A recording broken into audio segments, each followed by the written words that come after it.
Inspector sir, காலையில் வரைக்கும் பொறுத்துக்க கூடாதா? இவங்க என்ன கொலையா பண்ணிட்டாங்க?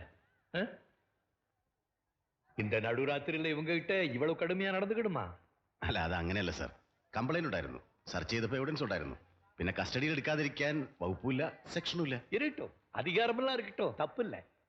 ஒரு உதவி செய்றீங்களா? ஃபோன் பண்ணி உங்க எஸ்பியை கூப்பிடுங்க. அவர்கிட்ட சொல்லுங்க, அவருடைய ஃப்ரெண்டு சேலம் எஸ்பி இருக்கார்ல, அவங்க அப்பா பேசணும்னு சொல்லுங்க. ഇതിലിപ്പോ മുകളിൽ നിന്നുള്ള ഉത്തരവിന്റെ പ്രശ്നമൊന്നുമില്ല സാർ. റിട്ടേൺ കംപ്ലൈന്റ് ഉള്ള സ്ഥിതിക്ക് സാർ അഡ്വക്കേറ്റിനെ ഏർപ്പാടാക്കിയാൽ മതി. ഇപ്പൊ തന്നെ വിട്ടേക്കാം. ஓகே சின்ன, 5 மினிட்ஸ்ல வந்துடுறேன். அடே என்ன சார் நிக்கிறீங்க?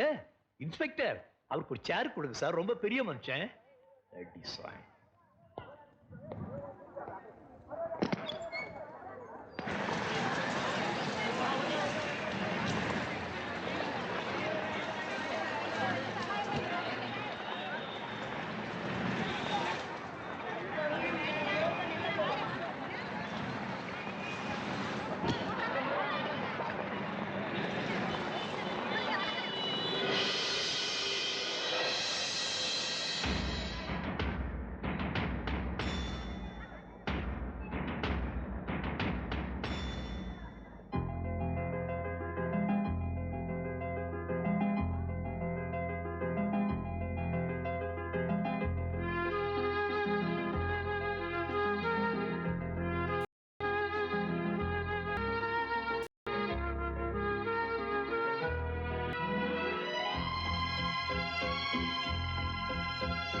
ഒന്ന് സന്തോഷായിട്ടിരിക്കും. നീ എവിടായിരുന്നു മോനെ ഇതുവരെ? ഇവരെല്ലാം നോക്കിയിരിക്കുകയായിരുന്നു. ഇവനാ ഇവിടുത്തെ കാര്യങ്ങളൊക്കെ നോക്കുന്നത്.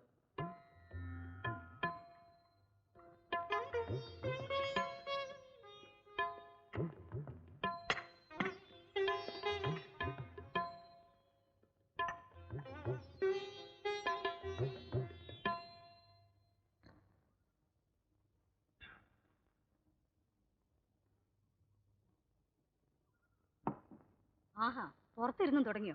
അവർ ഊണ് കഴിക്കുക. ഇനിയിപ്പോ വീടും പരിസരവും കാണണമെന്ന് പറഞ്ഞ് ഇങ്ങോട്ടെങ്ങനെ ഇറങ്ങിയാൽ? നീ ഒന്ന് അകത്ത് കയറിയിരിക്കേ.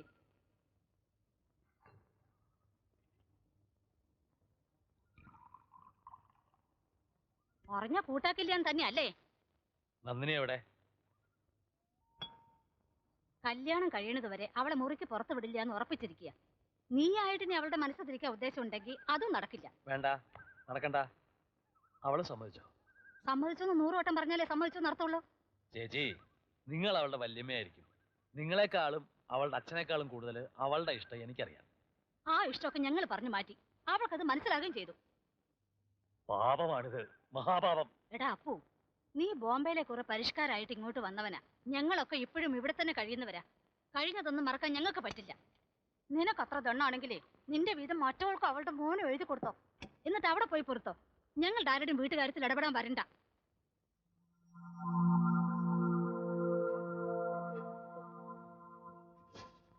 പോലീസ് സ്റ്റേഷനിൽ വെച്ച് ഉളുപ്പില്ലാണ്ട് അവള് വിളിച്ചു പറഞ്ഞില്ലേ അവൾ അവന്റെ വെപ്പാട്ടിയാണെന്ന്?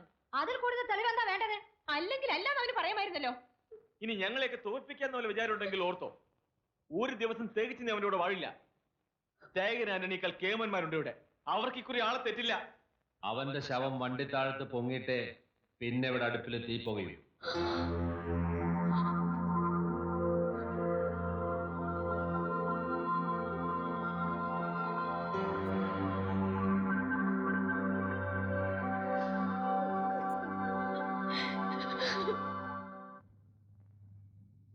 അവളെ ഒന്ന് കാണാൻ പോലും ഒരു സമ്മതിക്കുന്നില്ല. അവളുടെ ഉദ്ദേശം എന്താണെന്ന് അറിയാൻ കൂടി ഒരു വഴിയില്ല. പക്ഷെ ഒന്നുറപ്പുണ്ട്, നീ ചെന്ന് വിളിച്ചാൽ അവൾ ഇറങ്ങി വരും. കൂടുതൽ ആലോചിച്ചിരുന്ന അവള് വല്ല കടുങ്കയും കാണിച്ചു കളയുമെന്ന എന്റെ പേടി. എവിടേക്കാ? ഞാനൊന്ന് ഒറ്റയ്ക്ക് ഇരിക്കട്ടെ അമ്മേ. ആ, അവനെ ഈ നേരത്ത് ഒറ്റയ്ക്ക് വിടണ്ട. ഇതാ വരുന്നു. അപ്പോട്ടാ, ഞാൻ ഒറ്റയ്ക്കൊന്ന് കാണാൻ തിടുക്കപ്പെട്ടിരിക്കുകയായിരുന്നു. എന്താ ഗൗരി? ഞാൻ അദ്ദേഹത്തെ കണ്ടു.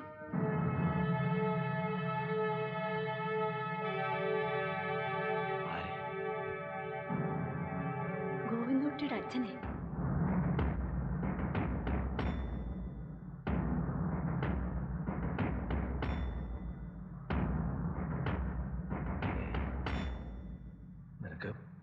നിനക്ക് വെറുതെ തോന്നിയതാവുകയുള്ളൂ. അല്ല, നമ്മൾ ചെല്ലുമ്പോൾ സ്റ്റേഷനിൽ നിന്ന് ഇറങ്ങി പോകണത് ഞാൻ കണ്ടു. കുറച്ചു നേരം എന്നെ തന്നെ നോക്കി നിന്നു.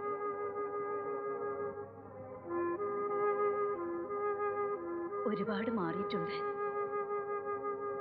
കുറെ നരച്ചു. മുഖത്തൊരു താടിയുണ്ട്. എന്നാലും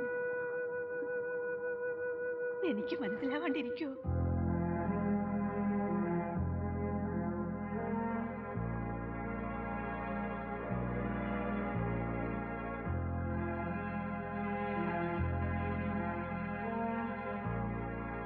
ഒരു വശത്ത് വരണമെന്നും ഒന്ന് കാണണമെന്നും പ്രാർത്ഥിച്ചിരുന്നു. അതേസമയം ഒരിക്കലും വരില്ലെന്നും എന്റെ മകന്റെ കണ്ണിൽ പെടലെന്നും മനസ്സ് തേങ്ങി. അവനെങ്ങാനും തിരിച്ചറിഞ്ഞാൽ പിന്നെ എന്താ ഉണ്ടാവുമെന്ന് അപ്പോട്ടനറിയാലോ. എനിക്ക് വിധിച്ചിട്ടില്ലെങ്കിലും അദ്ദേഹം ആയുസോടെ ഇരുന്ന് കണ്ടാ മതി. സ്വന്തം അച്ഛനെ കൊന്ന മകനെ പ്രസവിച്ച മഹാഭാവി ഇനി ആ ശിക്ഷ കൂടെ ഞാൻ അനുഭവിക്കണം. അപ്പോട്ടാ, വേറെ ആരുമില്ല എന്റെ മനസ്സ് കാണാൻ. അപ്പോട്ടൻ ചെന്നൊന്ന് കാണാമോ?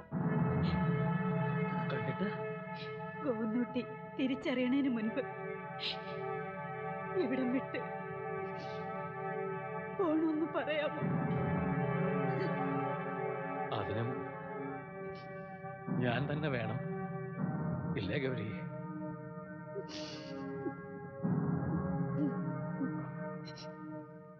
മുമ്പൊരിക്കൽ ഞാൻ ഇയാളെ അന്വേഷിച്ച് പോയിട്ടുണ്ട്. നീ ഇല്ലാതെ എനിക്ക് ജീവിക്കാൻ പറ്റില്ല എന്ന് അയാളോട് യാചിക്കാൻ. അപ്പോഴേക്കും അയാൾ നാട് വിട്ടു. പിന്നൊരിക്കൽ നിന്റെ മനസ്സിൽ അയാൾ മാത്രമേ ഉള്ളൂ എന്നറിഞ്ഞപ്പോ ഞാൻ അന്വേഷിച്ചു പോയി. നിന്നെയും കുഞ്ഞിനെ സ്വീകരിക്കണമെന്ന് പറയാൻ അന്നും കണ്ടു കിട്ടിയില്ല.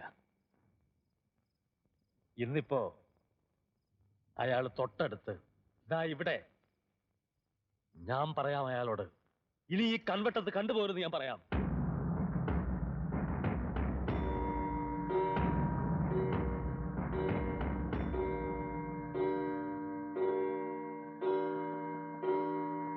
யாரது?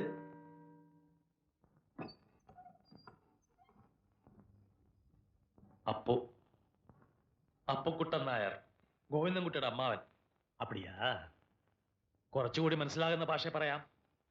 പണ്ട് താൻ ഈ നാട്ടിലൊരു പെണ്ണിനെ പഴപ്പിച്ചിട്ട് ഒളിച്ചോടി പോയില്ലേ ഗൗരി? തനിക്ക് മുമ്പേ അവളെ സ്നേഹിച്ച ഒരു പാവം മണ്ടൻ. അമ്മാവന്റെ ടെലിഗ്രാം കിട്ടി ബോംബെയിൽ നിന്ന് നാട്ടിൽ വന്നപ്പോഴാണ് അറിഞ്ഞത് പാലം പണിക്ക് വന്ന ഒരു മറുനാടൻ കോൺട്രാക്ടറുമായിട്ട് എന്റെ ഗൗരി അടുപ്പത്തിലാണെന്ന്. പിന്നീട് അറിഞ്ഞു അവള് ഗർഭിണിയാണ്.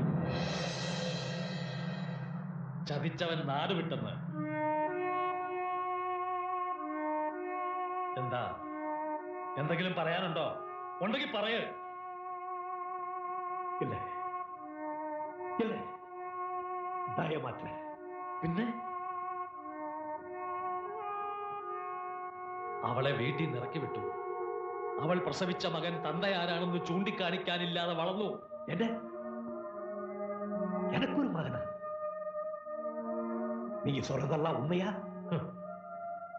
கடவுளே, நான் செய்த பாவ சிறுகதையா முடிஞ்சிரும் நினைச்சேன். இப்படி தொடர்கதையாக்கிட்டியே. கஷ்டப்பட்டுக்கிட்டதை குடும்பத்தை கரை சேர்க்கறதுக்காக தெரிஞ்சே தப்பு செய்ய வேண்டியதா போச்சு. நொடிச்சு போற வியாபாரத்திலிருந்து தப்பிக்க தற்கொலைக்கு முயற்சி பண்ண எங்க அப்பா சொன்னதெல்லாம் நான் கேட்க வேண்டியதா போச்சு. எனக்கு பிரியமான எல்லாத்தையும் நான் மறக்க வேண்டியதா போச்சு. கௌரிய கூட குடும்பம் நடுத்தருவில் நிக்காம இருக்கிறதுக்காகவும் பணத்துக்காகவும் என்ன நானே விற்க வேண்டியதா போச்சு. அப்பா சொன்ன பொண்ணு கெடுத்த தாலி கட்டினேன். எல்லாத்தையும் மறக்க வேண்டிய சூழ்நிலை வந்துச்சு. இருந்தாலும் என் மனசுல ஒரு மூலையில கௌரி தீபமாவே இருந்தான். தூரத்திலே இருந்தாவது அவளை பார்க்கணும்னு ஆசைப்பட்டேன். ஆனா குடும்ப சூழ்நிலை அவளை பார்க்கறதுக்கு இடம் கொடுக்கல. இப்ப எல்லாரும் நிம்மதியா இருக்கிறதுக்கு வழி பண்ணிட்டு குடும்ப பாரத்தை எல்லாம் இறக்கி வச்சுட்டு கௌரிய பார்க்கணுங்கிற ஒரே ஆசையினாலதான் மறுபடியும் நான் இந்த ஊருக்குள்ள வந்திருக்கேன்.